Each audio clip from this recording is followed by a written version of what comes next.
এই কপিটা এক এক টাকা পিস হয়েছে, 1.5 কেজি অথবা 2 কেজি ওজন হয়েছে এই কপিটার। তো এতে থাকে কি আর নেবার খরচ কী করি হয় আর গাড়ি ভাড়া কী করি হয়, বাজার পর্যন্ত পোষাবো কী করি? এই ওজনটা কোথায় পাবো আমরা? আর সারা আর বাজারে যায় তো নেওয়ার লোক পাইছি না, ছাগলেও খাইতে চাইছে না।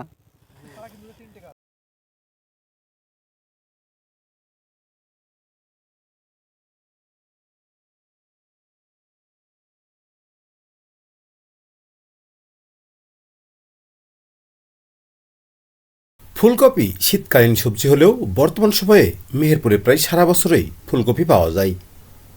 চলমান শীতের আগে ফুলকপি খুচরা বাজারে বিক্রি হয়েছে প্রতি কেজি 100 থেকে 120 টাকা কেজি দামে। ক্রেতাদের চাহিদা বেশি, উৎপাদন কম আর আমদানির অজুহাতে বেপরোয়া হয়ে উঠেছিল ফুলকপির দাম। তখন চাষি ও ব্যবসায়ীরা বেশ খুশি থাকলেও কপি কিনতে গিয়ে মুশকিলে পড়েছিল সাধারণ ক্রেতারা। সময়ের ব্যবধানে সেই ফুলকপি মানুষ তো দূরের কথা, এখন গরু ছাগলেও খেতে চাইছে না। চাষির জমিতেই এক প্রকার নষ্ট হচ্ছে ফুলকপি। নিজে দেখুন, অন্যকে দেখাতে ভিডিওটি শেয়ার করে মিরর বিডির সাথে থাকুন। ফুলকপির দামে ধস নেমেছে। ফুলকপির দাম না থাকায় জমি থেকে তুলতে চাইছে না চাষিরা। কারণ হিসেবে বলছে, ফুলকপির যে দাম তাতে করে শ্রমিক খরচ দিয়ে বাজারে নিয়ে বিক্রি করে তা ফিরছে না। এতে করে অনেক ক্ষেতেই নষ্ট হচ্ছে ফুলকপি। কৃষকের খেতে থাকা 1.5 থেকে 2 কেজি ওজনের ফুলকপির দাম পড়ছে 2 থেকে 3 টাকা পিস। তাও আবার নেবার মানুষ নেই।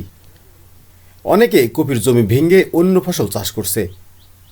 অনেকে আবার বাড়ির গৃহপালিত গরু ছাগলকে কেটে খাওয়াচ্ছে ফুলকপি। সবুজ ঘাসের দাম বেশি হয়, টানা কপিও এখন খেতে চাইছে না গরু ছাগলে। চাষিদের দাবি, জমির লিজ খরচ, সার, সেচ ও শ্রমিক খরচ দিয়ে 1 বিঘা জমিতে কপি চাষ করতে খরচ হয়েছে 20 থেকে 25 হাজার টাকা। কপির চাহিদা ও দাম না থাকায় সেই জমি থেকে কোনো কপি বিক্রি করতে না পারায় পুরোটাই লোকসানে যাচ্ছে। কিভাবে গরু ছাগলকে ফুলকপি খাওয়াচ্ছে তা আপনারাই দেখুন। 1 বিঘি জমি লাগিয়েছি, 20 থেকে 25 হাজার টাকা খরচ। জমিতে কিছুই হইলো না। কপি সুন্দর হয়েছে কিন্তু কপির দাম পাইনি। দাম না পাওয়ার কারণে কাইটি মুনিশ খরচটা ওঠেনি। যে কাটা খরচ, বাজারে নিয়ে যাওয়া খরচ, ভাড়ার ভ্যান ভাড়া, আদার্স খরচ কিছুই ওঠেনি। এই জন্য কাটা বন্ধ করে দিয়েছি। টুকটাক যা আছে গরুকে 2 টাকা নিয়ে খাওয়াইছি, বেশি খাওয়ানো যাচ্ছে না, বেশি খাইছে না গরুতে। এই অবস্থায় আছি। আমাদের খুব কষ্ট বর্তমানে কপি লাগিয়ে বছরে লাভবান হতে পারলাম না। সব দিক দিয়ে লস। কন্ট্রাক্ট খরচ আছে, ভুঁয়ের মুনিশ খরচ আছে, লেবার খরচ আছে, আদার সাইড সব কিছুতেই আমাদের লস।